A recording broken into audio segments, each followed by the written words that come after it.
Iniciando aqui a gravação, né? É dia 27 de agosto, são 19h15, que a professora Carolina Souza Torres Blanco. Eu estou com a disciplina de processo civil, que abarca o tema dos procedimentos especiais e tutela inibitória, né? Há 3 alunos matriculados, mas por enquanto nenhum deles apareceu. De qualquer forma, estou aqui à disposição, né? E vamos ver aí, né, como que vamos proceder. Estou aqui, estou com a minha aulinha aqui de conceito de processo, procedimento e direito, né? O direito ao procedimento adequado como uma decorrência do direito de acesso à justiça. Eles aparecerem, vão ter aqui a palestra, a aulinha.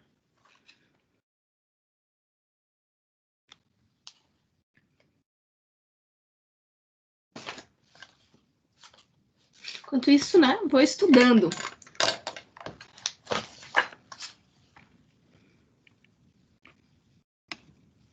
E aí vou colocar aqui também, ó, compartilhar.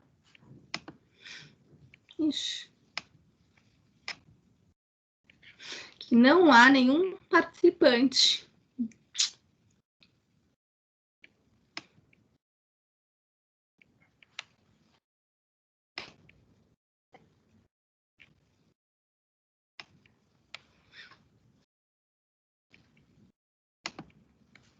Eu vou tirar uma foto, porque o Ava, ele está querendo não gravar, o Ava não, perdão, o Teams, ele está com mania de não gravar o vídeo. Então, caso o vídeo não grave, eu estou aqui com a prova de que eu acionei e selecionei o link. Então, enquanto isso, lá vou eu, né, estudar meu livro do Fred Didier, maravilhoso, né, sobre a visão dele que ele tem, né, também. Ele tem acho que não sei se foi a livre-docência dele, ele tem uma teoria, né, por uma nova visão. Ah, o Valdemar!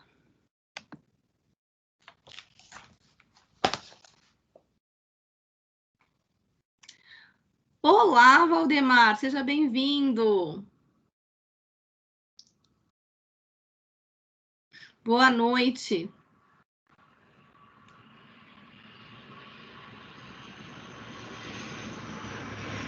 Você consegue me ouvir? Se o seu áudio não estiver funcionando, me mande uma mensagem. Boa noite, professora. Consigo? Ah, que bom que não estou sozinha, né? Que essa disciplina, fui olhar e eu vi 3 alunos matriculados só, e aí quando eu ingressei aqui, né, não tinha ninguém, né? Mas que bom que você veio, então, né, fazer aqui companhia para mim, aprender um pouquinho de processo civil. Então, aproveitar aqui, que é aula normal. Tenho um aluno. Tendo aluno, a gente leciona, tá? Ótimo. Então, uma aula particular de processo aqui. Tá bom. Tá gravando. Então, vamos lá. Então, a nossa disciplina, né? Aqui meu nome é Carolina Souza Torres Blanco. Eu fui designada para essa disciplina de Processo Civil 2, em que a gente aborda uma visão geral aí dos procedimentos especiais da tutela inibitória, né, que, na verdade, são procedimentos específicos, né, previstos no CPC ou em outras leis esparsas, ali, leis especiais, que se preocupam, né, em ordenar atos jurídicos ali coordenados para chegar àquela tutela jurisdicional, né, preocupado com um procedimento que se adeque às necessidades daquele direito material, né? Então, primeiro eu vou te conhecer também, Valdemar. O Valdemar Marques. Val Marques.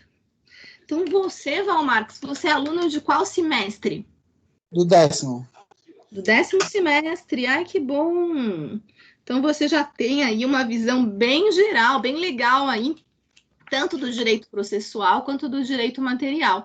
Então, você está se formando. Semestre que vem, você já... Se tudo der certo, sim. Ah, que bom, que bom. Então, você está no 10º semestre. Queria saber, qual foi seu contato com as disciplinas de processo civil? Você já teve quais disciplinas relacionadas ao direito processual civil? Eu tive atos e fatos com o professor Paulo Borges. Você teve direito civil, né? Aquela parte que fala de atos e fatos jurídicos, que é direito material. Tive com o professor Cristi também, a parte de...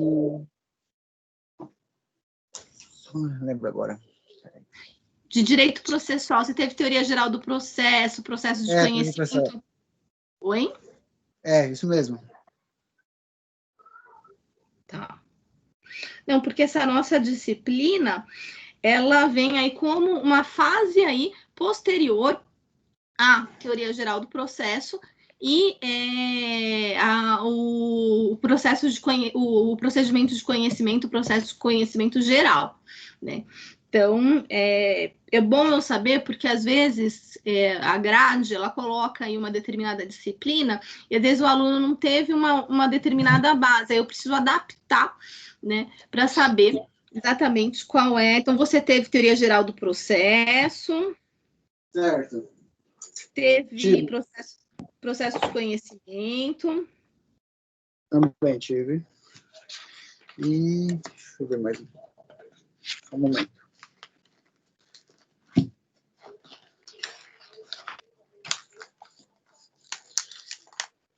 Só tem 3 alunos, professora, nesse curso? Pois é, essa disciplina foi... A gente nem sabe, né, direito como que vai ser. Porque se matricularam 3 alunos.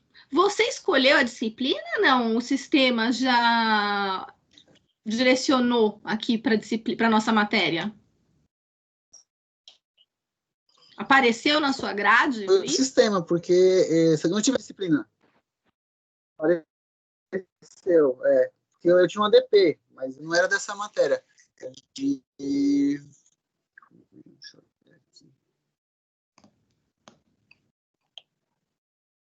Era de direito processual civil? Era. Ah, entendi. Não sei, pode ser que seja isso, então, alguns alunos que tenham pego uma DP, porque eu não sei direito como, né, foi, porque essa nossa disciplina de processo civil, ela gera aí créditos, né, no embasamento que vocês precisam no âmbito de formação de direito processual civil, só se foi isso, você pegou, então, a DP, e aí, pode ser? Tá. Bom, mas você está disposto agora a estudar para já tirar de cara essa disciplina de processo civil e se formar, né? Então, sim. Então, vamos lá, não vai ser perdido, né? Vai aprender aqui processo civil e vai se formar, né? Então, para a aula de hoje, eu montei aqui, vou compartilhar minha tela com você, para a gente fazer uma introdução a esse direito aos procedimentos especiais, né? Fazer uma introdução sobre o que é processo para a ciência do direito processual, o que é procedimento para a ciência do direito processual, e aí a gente chega, né, nessa visão aqui que o Código de Processo Civil de 2015 trouxe, né, que é sustentada também em visões aí doutrinárias, como a do professor Fred Didier, como a visão do professor Marinoni, né, de que se há um direito a um procedimento adequado que bem tutele aquele direito material, tá? Então, a gente vai... Primeiro, já que a gente está em aula particular aqui, né? Certo. Você sabe a diferença entre direito material e direito processual? O que é para você processo? Não entendi, professora. Cortou. Pode repetir de novo, por favor? Você sabe a diferença, né? O que você entende por direito material e direito processual? Não tem problema se errar. É só para a gente trabalhar, para a gente fazer um brainstorm, que a gente chama, né? A técnica da gente falando que, se eu falo a palavra direito material para você, vem o quê na sua mente? Eu lembro que são relacionados a bens, né? Então, direito material são os direitos e obrigações que a gente tem um com os outros, né? A gente sabe que o direito, vou colocar aqui, compartilhar minha tela, e aí eu faço, como essa daqui foi a aulinha que eu preparei, depois eu vou disponibilizar essa aula lá no AVA, tá? Se travar, porque os meus alunos me falaram que às vezes eu tô falando e trava, tá? Então, se travar, você me avisa, porque aí eu acho que eu tô aqui arrasando aqui na aula, né? Então, assim, nessa altura aqui, direito, né? Direito com D maiúsculo, assim, eu falo para os alunos, às vezes os alunos, eles acham, essa noção básica, eu não preciso disso. Mas para a gente poder compreender assuntos mais complexos, a gente tem que entender esses assuntos básicos. Por isso que eu vou fazer essa diferenciação com você de direito material e direito processual, tá? Tudo bem. Então, o direito, a gente diz que é o conjunto, né, de normas jurídicas que ordenam a sociedade, né? Normas postas pelo Estado, né? Essas normas jurídicas postas pelo Estado, né? Que vão aqui regular essa nossa vida em sociedade, né? Estabelecendo os direitos e deveres que as pessoas elas têm uma com as outras, tá? E essas normas jurídicas postas pelo Estado, a gente vai chamar aqui de direito positivo. Essas normas jurídicas postas pelo Estado, elas vão vir lá da legislação, né, das leis, por exemplo, o Código Civil. Né?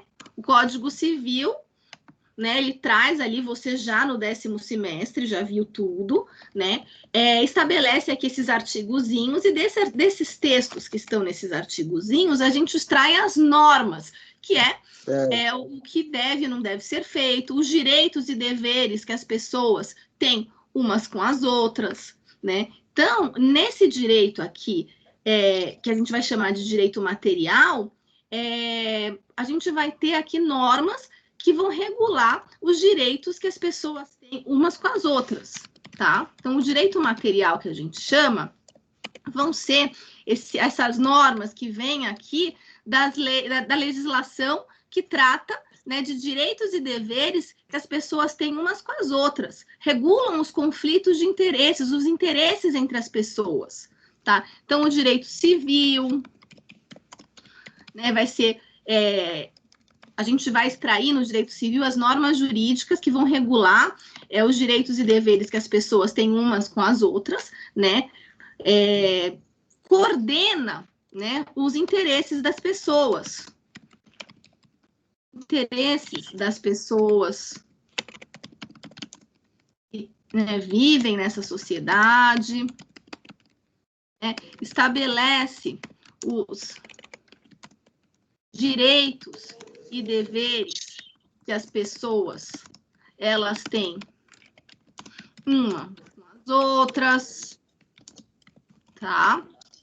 Então, isso aqui é o que a gente vai chamar de direito material. Então, o Código Civil, por exemplo, ele traz normas, né, de direito material, né? Então, vou colocar o Código Civil.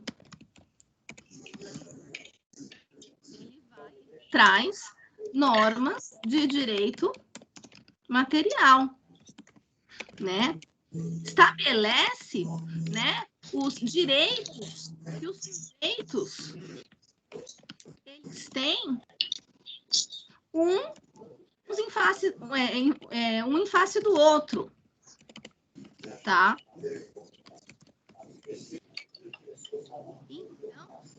Então, deixa eu voltar aqui. Você me vê também, né? Marx. Oi, Valdemar. Marx. Você me vê também pequenininha, né? E vê minha tela.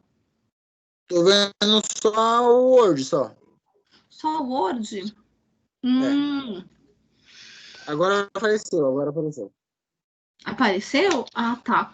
Não, porque eu não sei, assim, eu vou dizer que essa questão tecnológica, eu estou me alfabetizando, né, nesse aspecto. Vê?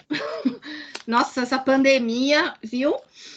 Então, esse direito que a gente chama de direito material, vão ser as normas jurídicas, né?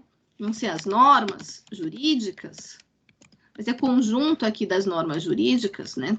A gente tem que fazer uma abstraçãozinha na nossa mente, tá? Conjunto dessas normas jurídicas que vai coordenar os interesses que as pessoas têm umas com as outras, os direitos e os deveres que as pessoas têm umas com as outras. Então, deixa eu voltar aqui, né? E voltar aqui a aparecer a minha imagem. Então, por exemplo, né? Se eu quero o Código Civil, por exemplo, ele prevê que as pessoas elas podem fazer contratos, né, acordos de vontade, né, para elas regularem os interesses delas, né? E o Código Civil traz um contrato típico que é o contrato de mútuo, né, de empréstimo, né, de coisa fungível que a gente chama, né, no caso de um empréstimo de dinheiro. Né?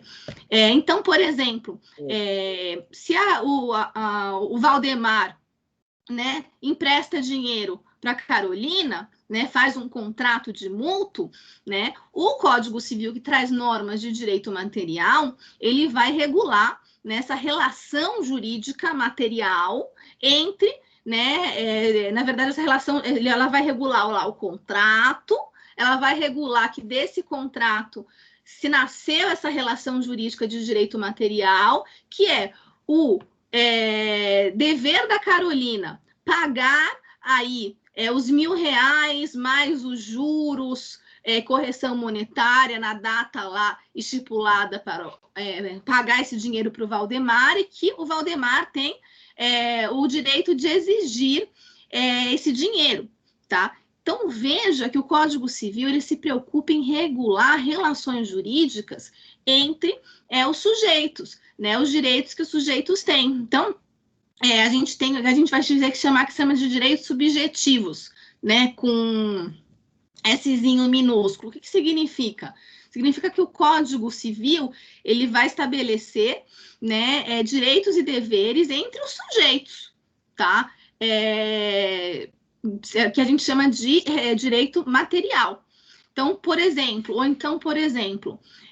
o Código Civil ele vai dizer que quem causar dano a outro é obrigado a reparar, né? Então, se a Joana ela bate lá no carro da Carolina, né, em razão de uma falta de uma imprudência no trânsito, ela estava correndo, né? Então, em razão disso, vem o Código Civil e estabelece que se ocorreu lá, né, aquele ato ilícito, no caso, né, aquele acidente lá em que aquele fato lá em que a Joana bateu no carro da Carolina porque ela estava ali dirigindo de forma imprudente, né, há o dever de indenizar, né? Então, aí vem o Código Civil, estabelece aí o direito e deveres que as pessoas têm umas com as outras, tá?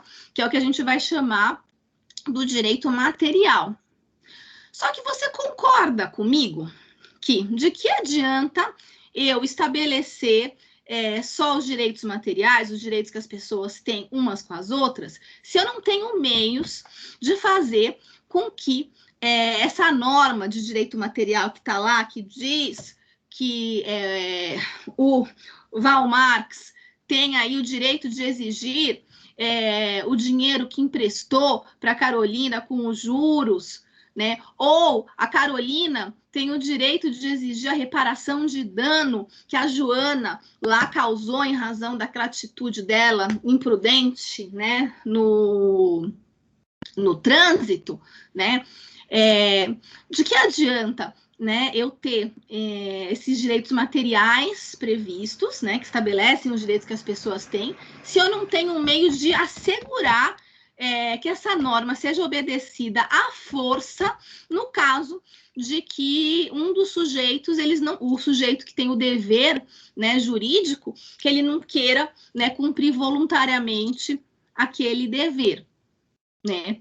Então, você concorda que além de eu ter esse direito material, que é o direito que as pessoas têm umas com as outras, eu preciso de um instrumento, de um meio, né, para que essa norma, né, seja feita, seja observada, né, na realidade concreta, à força, quando uma das partes não quer voluntariamente não quer voluntariamente aceitar, né? Então, tá entendendo isso? Estou entendendo, professora. Então, beleza. Isso aí é o direito material. Estabelece o direito que as pessoas têm umas com as outras. Mas o que adianta eu ter esse direito material só, que as normas que estabelecem, né, regulam os interesses das pessoas, estabelecem os direitos e deveres uma com as outras, se eu não tenho aí meio de fazer com que essa norma seja observada à força, né? Então, é por isso que se tem a necessidade de ter normas processuais, tá? Que vão regular a atuação, né, no caso das normas processuais, né, no âmbito jurisdicional, né, que a gente está estudando. A gente está estudando, né, o processo judicial, né? Então, a gente vai ter que ter normas que vão regular a atuação do Estado juiz, que cabe o monopólio da força física é do Estado. A gente é vedado, né, a gente fazer justiça com as próprias mãos. Inclusive, é crime pelo Código Penal, o exercício arbitrário das próprias razões. Então, se a Carolina não paga o Velmarx, o Velmarx não pode ir lá na casa da Carolina e pegar os bens dela para se ressarcir, né, desse dinheiro que a Carolina deve ao Velmarx. Não pode, né?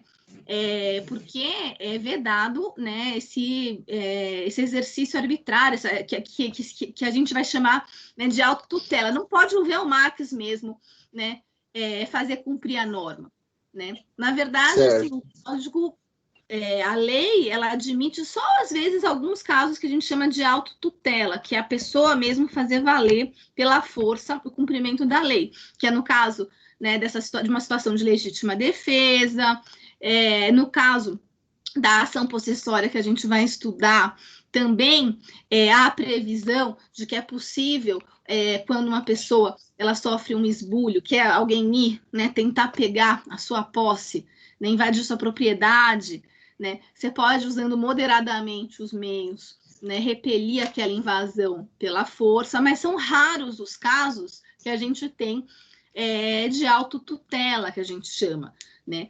Porque se uma norma não é cumprida, o meio dessa norma ser cumprida à força aquela pessoa que teve aí o seu direito, né, que se vê numa situação que ele acha que o seu direito foi desrespeitado, ir atrás do Estado juiz, ir lá no Poder Judiciário ajuizar, né, a ação, a demanda dele. Né? Então, cabe, né, ao judiciário, ao Estado, eu falo Estado juiz, o que é o Estado juiz? O Estado juiz é o Estado exercendo a jurisdição, que é o Poder Judiciário, né, exercendo essa função típica dele de julgar, de resolver os conflitos de interesses, tá? Então, se a Carolina não paga o dinheiro que ela pegou emprestado do Velmarx, né, o Velmarx não pode ir na casa da Carolina, né, pegar os bens. Agora, o juiz, ele sim pode determinar que os ativos financeiros, né, o dinheiro que a Carolina tem no banco, né, seja indisponibilizado, fique lá congelado, né, para, né, o que a gente vai chamar lá de bacen-jude, que esse dinheiro fique lá congelado e depois se separe esse dinheiro para pagar aí, né, o Velmax daquele dinheiro que a Carolina pegou emprestado e não ressarciu, tá? Então, para eu poder fazer valer esse direito material, que é esse direito o direito civil, o direito do trabalho, o direito do consumidor, né, que traz os direitos que, por exemplo, o consumidor tem como fornecedor. Então, explodiu o celular, causou um dano, né? Ai, que horror, né? Mas causou um dano a uma pessoa. Essa pessoa ela vai se ressarcir desse dano ajuizando uma ação, né, perante o judiciário para se ressarcir. A gente tem a norma de direito material que vai regular lá, né, quando há um acidente de consumo, tá lá no Código de Defesa do Consumidor. Mas para eu fazer valer essa lei que está lá, né, que assegura esse direito aí do consumidor à reparação de danos por causa desse acidente de consumo, eu vou precisar, né, ingressar no judiciário, porque quem vai poder forçar aquele fornecedor a ressarcir o consumidor vai ser o Estado, né? Porque o Estado que tem... Travou, professora. Voltou agora. Voltou ou não? Voltou. Agora voltou.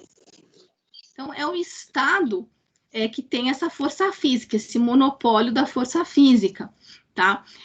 Agora, né, para o Estado ele poder fazer valer a força, essas normas do direito material, né, ele não vai poder, porque antigamente, se a gente for pensar, né, Idade Média, né, ia lá, alguém falava, fulano de tal roubou lá, ou então pegou eu emprestei dinheiro e ele não me pagou, né? Se o monarca, o rei, não gostasse da sua cara, ele falava, é mesmo, já te mandava lá para a guilhotina, né?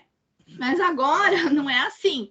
Então, se a Carolina não paga ao Velmarx o dinheiro que ela pegou emprestado, o Velmarx ele vai ter que bater na porta lá do judiciário, né? Ajuizar a ação dele, a demanda, fazer um pedido para o judiciário, falar, ó, Estado juiz, né? Que é o Estado exercendo a jurisdição, que é essa atividade de aplicar o direito ao caso concreto para resolver esses conflitos e fazer mesmo com que as normas do direito material sejam observadas na realidade, né?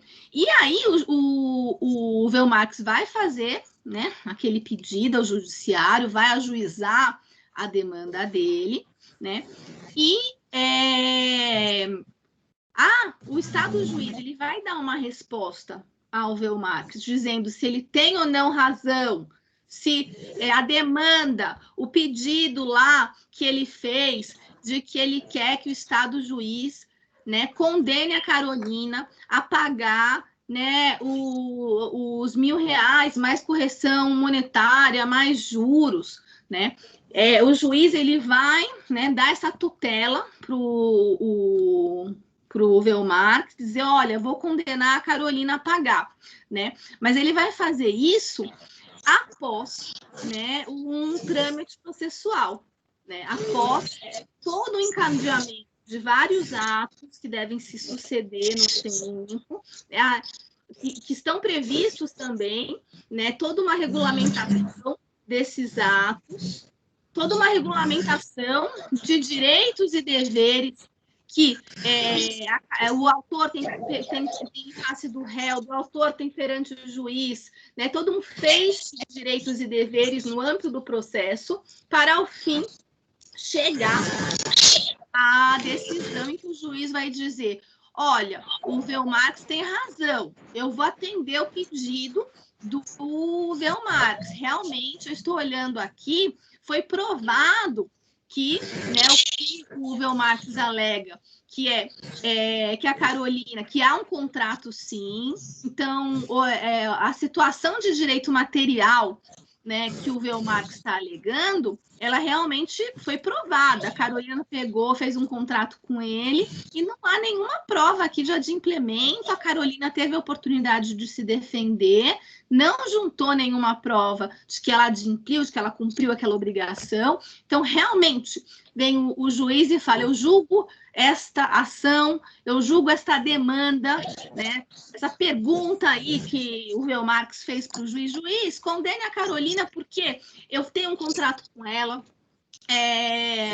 e ela não me pagou, né? Aí o juiz vai dizer: okay, julgo procedente essa demanda, julgo procedente essa ação e condeno a Carolina a pagar. Ou pode o juiz, né, depois, porque a gente tem um processo justamente para isso, né? Deixa eu só colocar, vou deixar tudo, Velmarx. Mas aí, quando você quiser falar, você pergunta, tá? Se for assim uma dúvida da matéria, aí você pergunta, tá? Se não estiver entendendo também, tá? Aí o juiz, ele pode também dizer: não, o Velmarx não tem razão, eu julgo esse pedido do Velmarx improcedente. O que significa? Não, a Carolina, ela foi citada, ela apresentou a prova de que ela adimpliu, de que ela pagou esse dinheiro para o Velmarx, então eu vou julgar essa demanda improcedente, tá? Então, o juiz, ele vai precisar obedecer, né, todo um trâmite processual, né? Ele vai ter que observar, né, todo um conjunto de atos que a nossa lei processual, que o direito processual já prevê como que deve ser, né? É claro que atualmente, ainda mais no CPC 2015, há uma maior flexibilidade no arranjo desses atos, mas há, né, um direito de todos nós a jurisdição, que é esse juiz julgando o caso concreto, aplicando o direito ao caso concreto, ele dá a resposta dele, né, para aquela demanda, para aquele pedido fundamentado aí, né, num fundamento de fato, de direito. Aquele juiz, ele vai chegar lá para dar aquela resposta após o devido processo legal, tá? Então, até aqui você entendeu? Entendi, professora. Oi? Entendi. Professora, eu tenho uma dúvida. Tá. Nesse caso do diferente aí, pode acontecer uma sucumbência no caso também ou não? Então, aí seria a sucumbência, você perder, né? Que aí sucumbir. O que significa sucumbir? Perder. Então, no caso, é exatamente isso, Velmar. Bom, então você está afiado na ciência do direito processual, é isso mesmo. Então, se o Velmarx, né, é aluno de 10º semestre, é outra coisa, né? A gente consegue ter um diálogo aqui, que você já vem com uma base. Então, é exatamente isso. O Velmarx, ele ajuizou a demanda, né, a ação dele, pedindo a condenação da Carolina, né, para que a Carolina pagasse, aí, que o juiz condenasse a Carolina a pagar aquele dinheiro que ela pegou emprestado, que ela não pagou, mais os juros e tudo. Aí o Velmarx foi lá, né, ajuizou essa demanda em face da Carolina, né, perante o judiciário. Foi. Aí o juiz, ele obedeceu, né, todo um trâmite processual, porque ele tem que dar o direito para a Carolina se defender, né? O contraditório.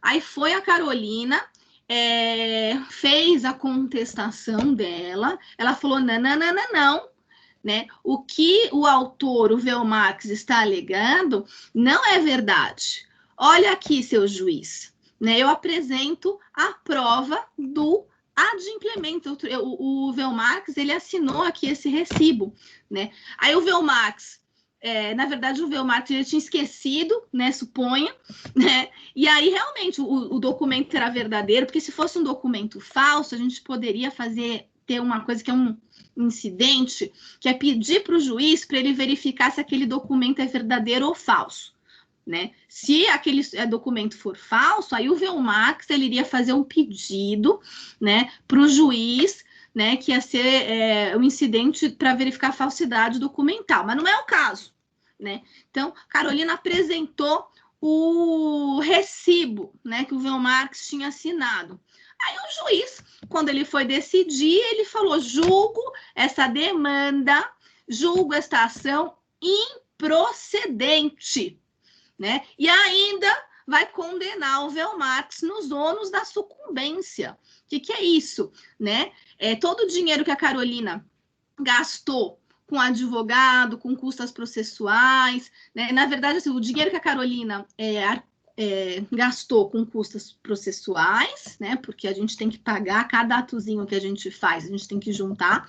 E, além disso, vai condenar o Velmarx a pagar honorários para o advogado da Carolina, que é o que a gente chama de ônus da sucumbência. Então, aí o Velmarx perguntou, você me perguntou, e aí, nesse caso, pode ocorrer uma sucumbência? Pode, vai ocorrer a sucumbência. Sucumbência significa o quê?